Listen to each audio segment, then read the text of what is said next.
Welcome back to The Broke Investor. I am Crypto Antonio and I love silver. Welcome back to the Broke Investor channel.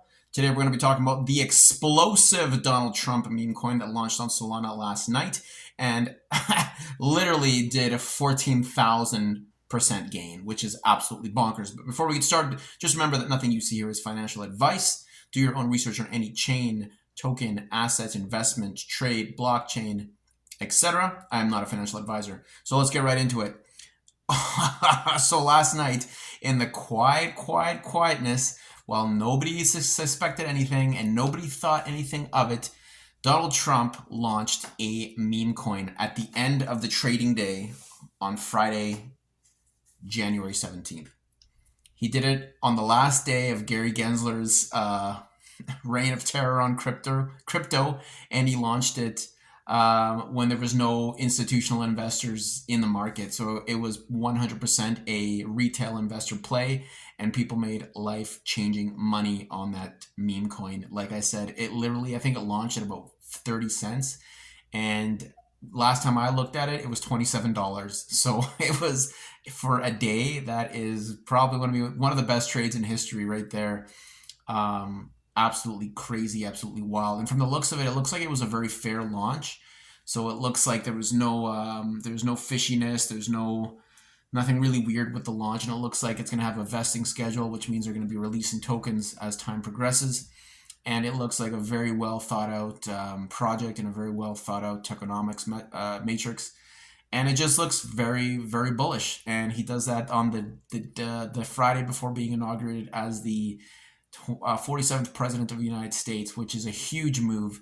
The crypto president launching his own meme coin the Friday before he goes into office, which is absolutely wild. I've been following this story all day. It's literally been all over crypto YouTube. It's everywhere right now. You literally can't miss it. But I'm not going to get into the specifics of it. I'm just going to kind of give you the general comb over. It is absolutely wild. And he launched it, of course, on the Solana blockchain, which we've talked about before. Again, Solana, I think he chose Solana because Solana is a U.S. Blockchain. It's founded within the United States. It's a U.S. project. Of course, it reaches internationally. Anybody can use it. But it is founded in the United States, and he's taken this pro-crypto stance, and specifically pro-U.S. crypto project stance, where he is looking to do a lot of work and a lot of favorable acts for American-based blockchain businesses or projects. As we know, he was talking about the Bitcoin Strategic Reserve, but now that's expanded to a U.S. crypto strategic reserve. So, kind of looking at all the major U.S.-based cryptos that are going to be they're going to have a strategic reserve. Those include Solana and Ripple, of course, XRP. Very bullish sentiment, very bullish news for this coming Monday. And we've been waiting so long. Like, we're gonna do another video tomorrow, but we are gonna be literally watching for the next hours as we approach the inauguration. We're gonna be closely watching the markets to see what's gonna happen. We're gonna look for any opportunities, and it looks like Bitcoin's already started to rally. I think we got to about $105,008 so far. So again, creeping up to that all-time high. And looks like we're gonna blow past it. I'm expecting, like I said, I've been setting up for a long time. I've got entries set up at specific price points, and I think the markets will rally on this news, just because this inauguration is like no other inauguration in U.S. history. It's a very bullish thing for the world. But of course, with that said, there's a lot of caution in the air. A lot of security precautions being taken by the Donald Trump team as for the inauguration, as to how they're going to do it. We know we've been talking about drones have been flying around, a lot of weird, fishy Chinese business here and there. Also, some major releases by the FBI about terrorists being in the area, and a potential terrorist plot for January 20th. So again, we are going to follow everything. We're going to follow the markets, and we're just going to keep our head level and trade as we see it coming. But yeah, the Donald Trump meme coin, absolutely crazy. The ticker is Trump, so $TURMP, and it's on Solana. It is the craziest chart I ever saw, and what a move! What a out of nowhere move, just very spontaneous. He was throwing the crypto ball because as you know, you may not know, but Donald Trump threw a crypto inauguration ball on Friday night, and the meme coin launched just before that started, I believe, or I think it launched around, I think 5 p.m., 6 p.m., between 5 and 7 p.m. New York time. And the ball was obviously that evening, so people were at the party just getting wind of the meme coin then, and it just drummed up a lot of excitement and just a legendary move, to be honest. Whether you love him or hate him, legendary move by Donald Trump, the crypto president of the United States. Cool. So with that out of the way, I wanted to discuss a few other things here on the charts. A little bit of news that I got today that actually really piqued my interest was about stablecoins. And as you know, we've been running this series on the channel, which is the future of money, where we talk about what money is going to look like, what we can expect as our method of transaction as we move into this era where fiat currencies are failing, cryptocurrencies are rising, and nations, institutions, and retail individuals are looking for alternatives to interact or to exchange value amidst the dollar devaluation and the fiat failure that we are heading to, because as we know, all fiat currencies will go to zero. Whether you want to believe it or not, that is the truth. Fiat currencies typically last about 30 years, with the United States dollar lasting the longest in history, I believe, right now, with 200 years plus, which is very, very overextended for fiat currency. And as we look at the U.S. debt, we can see that the U.S., as of today, they're about $49 billion in debt, and it just seems to be exponential at this point. They need to create debt to fund themselves and to run their country, and it's only a matter of time before that dollar goes to zero or something changes where the system has to be adjusted, where their currency holds value and isn't just a debt instrument.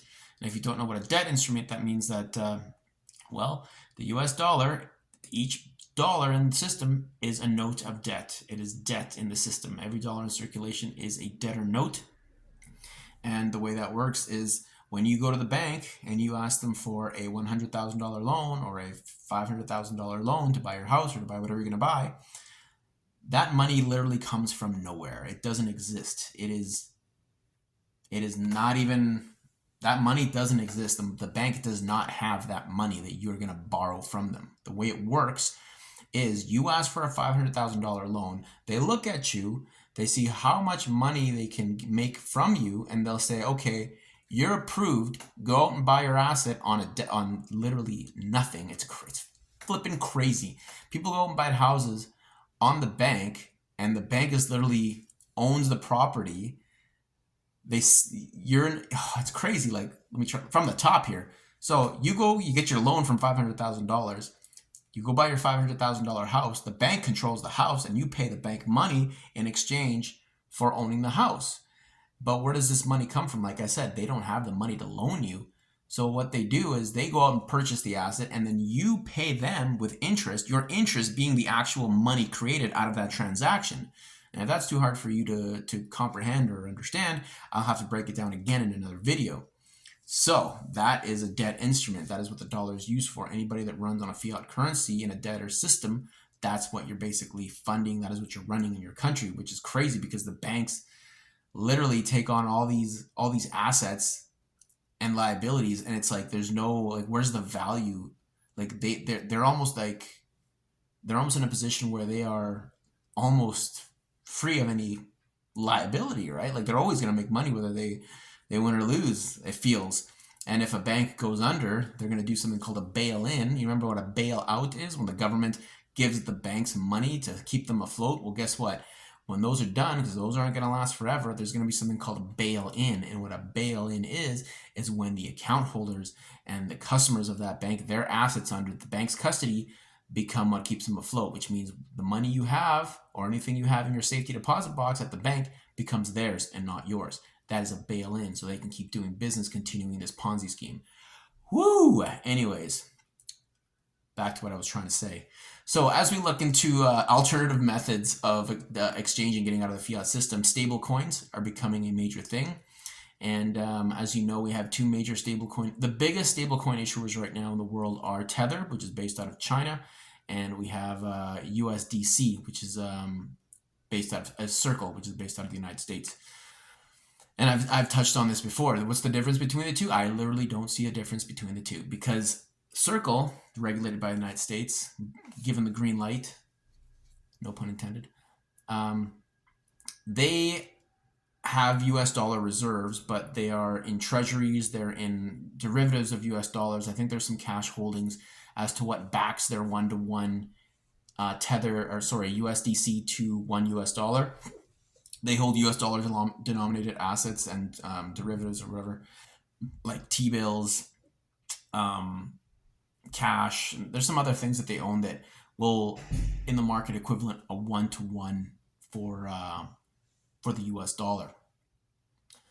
Now, as we know, the US dollar is printed, it's manipulated, and they print more money to buy more things, diluting the value. So at the end of the day, if the US government is printing dollars and creating more T-bills and keeping their economy afloat by just printing out of thin air, what's the difference between the other side, which is Tether?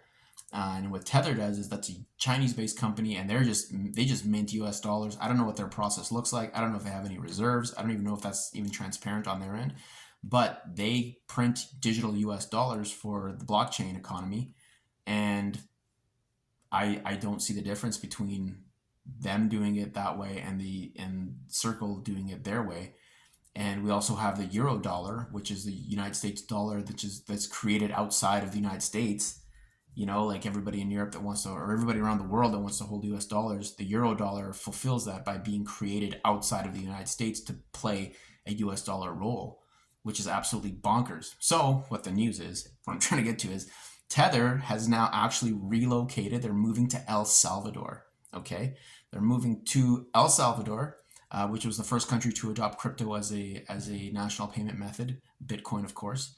Nayib Bukele kicking ass down there, making every Salvadoran very proud, I'm sure, and making it a hotspot in the world. Lots of tourism, lots of development, beautiful country. They cleaned it right up. Safest country in Latin America right now, and everything's just looking a lot better since he became president. Anyways, Tether now is setting up shop in El Salvador, which is absolutely wild because prior to Nayib Bukele, I think from 1990, well, they still do. They still run US dollar in El Salvador, but it's actually wild because El Salvador got rid of their national currency, which is the colón, if you can say that.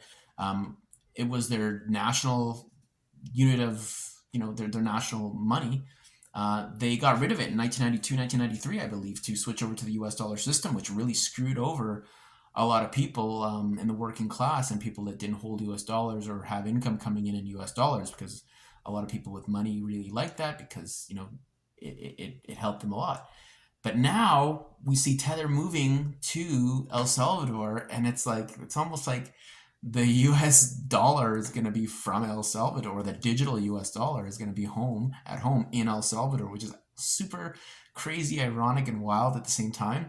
But yeah, Tether now moving to El Salvador, probably looking for some, I don't know what, I have no idea what this is going to look like, but even if they try to shut Tether down, I think that there's going to be this big move. I don't know if it's going to be BRICS related. I don't know if it's going to be something's going to happen where Tether does continue to operate, I believe, or something changes within their business plan or their business approach where they continue to do what they do for the Web3 economy and for the digital US dollar economy. Wild, crazy stuff. So I wanted to get that out of the way. So yeah, Donald Trump coin, Tether moving to El Salvador.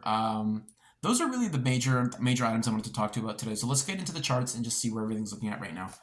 So Bitcoin on the daily, absolutely crazy. So we broke above that $102,000 resistance. Currently sitting at about $100,004.99. No, basically $105,000. So 104,998 right now. And actually we wicked up to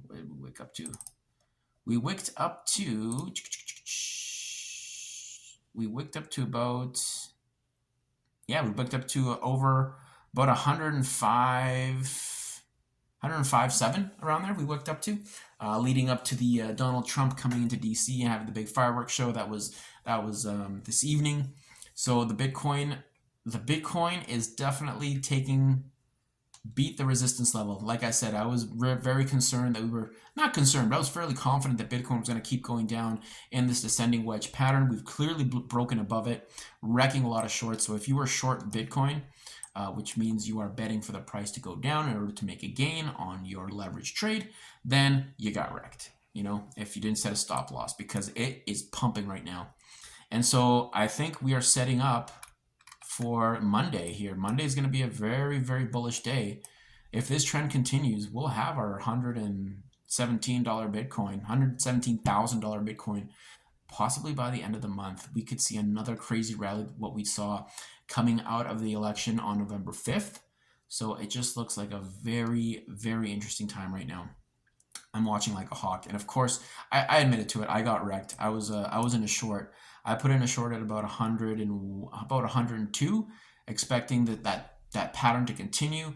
But of course, Bitcoin, volatile, treacherous asset, turned around and said, nope, not today, and went straight up. Not straight up, but it went bullish, became very bullish. So very interesting stuff here.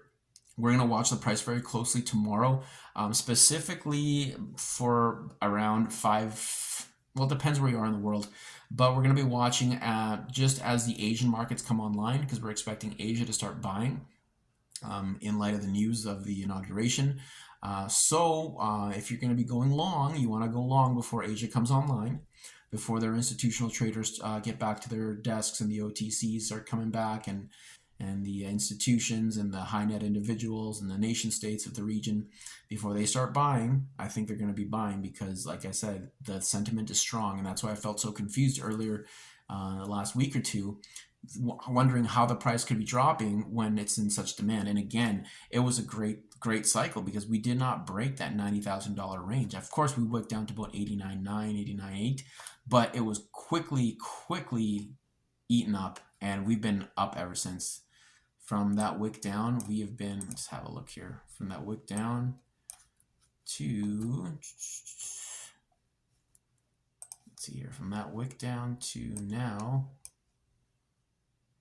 yeah, about a 17% jump, which is pretty, not the craziest move, but it is a strong move, a lot of strength in volume coming in, and I believe technically the volume is still not that high. It really isn't compared to what we saw back in November. Absolutely not. So Bitcoin's out of the way. Very bullish sentiment right now. And let's go over to silver, because I love silver. Do you love silver? I love silver. I got it right here. Got my 2 ounces. I love how that sounds. Ooh, ooh, oh, oh.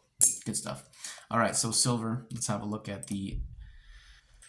Okay, so silver taking a little bit of a dip since we last talked about it. Currently sitting at about $30.32. Taking about a 50-cent dip since we last spoke about it. However, it still is in that upward trend. Definitely down from the October high, but of course we are moving in the right direction with silver. I think right now this year is going to be a great year for silver. You know, with Donald Trump coming in and just a lot of things kind of changing around the world, and Asia doing what it's doing, the true price of silver is going to start to show. I'm not calling for $50 silver in the next month or 2 months, because I can't give silver a timeline because it moves so slowly. But it will be a gradual grind up, and I do see this manipulation of what we've been seeing in the silver markets kind of not end, but it's going to taper off as well. I very much think that. I just want to see it, because silver's been in a range between 17 to 30. It feels like almost forever. The last major dip in silver was, of course, pandemic, March 2020. And we've just been continuing this kind of slow sideways grind up. And yeah, before that, $49 back in May of 2011. And then before that, just, wow, down to $5 back in the 90s. Crazy stuff for silver. But yeah, bullish on silver. Gonna keep buying your silver. You know, make sure you get it. Make sure you keep buying it. And Sorry, I'm just looking at the price decades and decades ago. Let's talk about right now. That's what's important. Basically, yeah, in a flag right now, like it's in a larger flag on the weekly time frame. So I think, the daily time frame, it's down a bit since October, but overall, it is in a very bullish looking flag if we start looking from March of 2024. So we see it goes up, we flag out, we get a little bit of up and down, we get some peaks and valleys, and then I think we're going to be setting up for another leg up. I believe we could be seeing an all-time high in silver. Maybe not this year, but I think it's preparing itself to make that move. And of course, it moves slow. It's a long-term play. It's a great place to put to store value if you are unsure where to put your capital. And the same thing goes for gold. And let's look at gold right now. Gold. Again, super bullish on gold. Just very on the weekly time frame. It's in a huge flags from March 2024. It looks like these metals they do move together. Silver moves a little slower than gold, but they do have very similar patterns when they do move, and they are in trading. So on the weekly, looking very good in a definite flag. Let's just pop down to the daily just so we can kind of get a short term look at what's going on. It just seems like it's just holding. It's holding that $2,700 range up from around Christmas, from 2590 around there. So just slow gains moving into the year. And of course, China buying, people not knowing, a lot of uncertainty in the markets. Looks like money is going into gold and Bitcoin, which is kind of expected because they are the digital and the analog version of themselves, right? Gold, 5,000 years of history. Bitcoin, 16 years of history, something like that. But definitely as technology moves forward, it moves exponentially. And if you've ever read any futurism stuff or technology stuff, or that book by Ray Kurzweil, The Singularity is Near, from way back in the day, we understand that as the future comes on and manifests, technology becomes cheaper and information flows faster and things move in an exponential manner compared to the years, decades, and millennia prior to. So with that said, gold still a great place to be, still a great asset to get into, great place to store value, and definitely testing again that $2,700 range. Looks like it's going to have some strength to kind of move up to the 2800s, because it was forming a bear flag, but it looks like that bear flag is negated since we have you could say that bear flag is almost negated. It could go either way, but I think with the trend, with the Trump, with the loss of confidence in fiat, people will continue to buy, and of course, Asia, the biggest market, will continue to buy. They will continue to arbitrage and try to accumulate as much as possible. So, I love them. I love metals. I think they're great. They sound great. They feel good in your hand. They're worth something. It's the oldest form of money in the world, so why not have it? I've seen videos out there where it's like, oh, it's the worst. It's such a stupid investment because I didn't know anything. Yeah, whatever. People call it stupid investments, but at the end of the day, you have to understand that we measure everything against the dollar, the U.S. dollar, which is, it's not an adequate way to measure value because of how manipulated it is, how diluted it is, how inflationary it is, how much value it's lost since its inception. It's like it's like trying to build a house with a ruler that doesn't stay the same length. Sometimes it's longer, sometimes it's shorter, sometimes it's thicker, sometimes it's curved, sometimes it's bowed, and using that to build a house. Could you imagine? So I think for me, the US dollar is a skewed measuring stick, if you will, of calculating and measuring value. I think if we go back to this is a little more realistic. Then again, this goes back to the other video of the future of money, where I talk about a world where we don't measure things in dollars, where we measure things in gold, silver, or Bitcoin, and we have a new way of measuring value outside of the dollar. And that is, again, I know that's very hard for people to wrap their head around, but you have to start getting your mind trained to that. What's it going to be like when there is no dollar, or the dollars are so deflated that they're not worth using? What's going to be the new standard? Is it going to be the BRICS? The BRICS currency? Well, probably not, because that's going to be for institutions only. Is it going to be gold? Is it going to be something related to gold? I've seen these bills, these bills, these paper bills that have gold in them. I think they're called gold backs. Beautiful concept, where it's like the amount of gold that's in it is, I guess again tied to the dollar, the value it's printed on it. But once that dollar measuring stick is gone, what's that going to look like? How are we going to measure the value? If we say, like, what is going to be the measure of 1 silver ounce? What's it going to be? Oh, because we know if I say 1 silver ounce today in US dollars, it's like $30, right? But if I say, oh, like in when the dollar gets diluted in the next year, 2 years, 5 years, this is going to be 60 US bucks. Does that mean that this went up in value, or that the dollar is just worth less, right?